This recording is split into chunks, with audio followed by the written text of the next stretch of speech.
Secunderabad parade grounds లో మూడో రోజు కైట్ అండ్ స్పీడ్ ఫెస్టివల్ కొనసాగుతోంది. చివరి రోజు కావడంతో యువతీ యువకులు పెద్ద ఎత్తున పాల్గొంటున్నారు.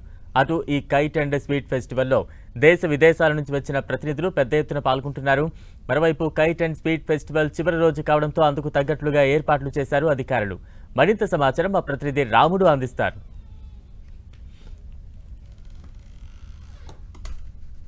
హైదరాబాద్ నగరంలో సంక్రాంతి సందర్భంగా నిర్వహిస్తున్నటువంటి కైట్ ఫెస్టివల్ మూడవ రోజు కూడా ఘనంగా ప్రారంభమైంది. సికింద్రాబాద్ పెరేడ్ గ్రౌండ్ లో ఉదయం నుంచి ఇక్కడ మనం చూస్తున్నాం దేశ విదేశాల నుంచి వచ్చినటువంటి కైట్ ఫ్లయర్స్ తమకు సంబంధించినటువంటి కైట్స్ ను ఎంతో ఆసక్తిగా ఎగరవేస్తున్నారు. వీటిని చూడడానికి నగరంలోని వివిధ ప్రాంతాల నుంచి పెరేడ్ గ్రౌండ్స్ కు పెద్ద మొత్తంలో పబ్లిక్ ఇప్పుడిప్పుడే వస్తున్నారు. ప్రధానంగా తెలంగాణ సాంస్కృతిక శాఖ ఆధ్వర్యంలో ఏర్పాటు చేసినటువంటి డయాస్ పైన ప్రత్యేకంగా సాంస్కృతిక కార్యక్రమాలు జరుగుతున్నాయి. ఆ తర్వాత పక్కన ఏర్పాటు చేసినటువంటి స్వీట్ అండ్ ఫుడ్ ఫెస్టివల్ కూడా ఉంది. కైట్ అండ్ స్వీట్ ఫెస్టివల్ పేరుతో ఈ కార్యక్రమాన్ని ప్రభుత్వం నిర్వహిస్తుంది. ప్రధానంగా వివిధ ప్రాంతాల నుంచి వచ్చినటువంటి ఫ్లయర్స్ కైట్స్ ని ఎగరవేస్తున్నారు. వివిధ రకాలుగా ఉండేటువంటి కైట్స్ పిల్లలను ఇక్కడికి వచ్చినటువంటి పెద్దవాళ్ళందరినీ కూడా ఎంతగానో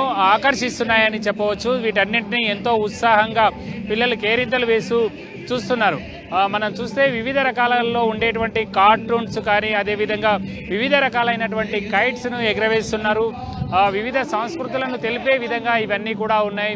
వివిధ భంగిమలలో వివిధ రూపాల్లో ఉండేటువంటి కైట్స్ను ఇక్కడ ఎగరవేస్తుండడంతో అందరూ ఇక్కడికి వచ్చినటువంటి వాళ్ళందరూ కూడా చాలా ఆసక్తిగా వీటిని చూస్తున్నటువంటి పరిస్థితి ఉంది. ఆకాశంలో ఒక్కసారిగా ఎన్ని కైట్స్ వివిధ రూపాల్లో దర్శనమివ్వడం చూస్తుంటే అందరూ కూడా ఆశ్చర్యానికి లోనవుతున్నారు.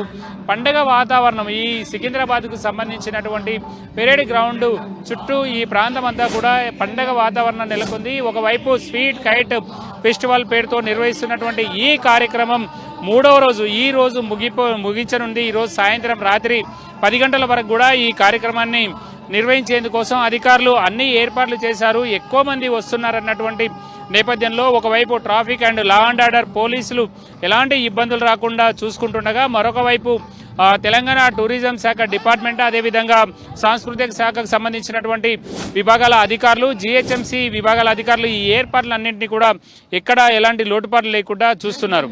సాయంత్రం వరకు కూడా ఈ కైట్ ఫెస్టివల్ ఇదే విధంగా కొనసాగనుంది. కెమెరా పర్సన్ డి రాజ్తో రాముడు 10 టీవీ హైదరాబాద్.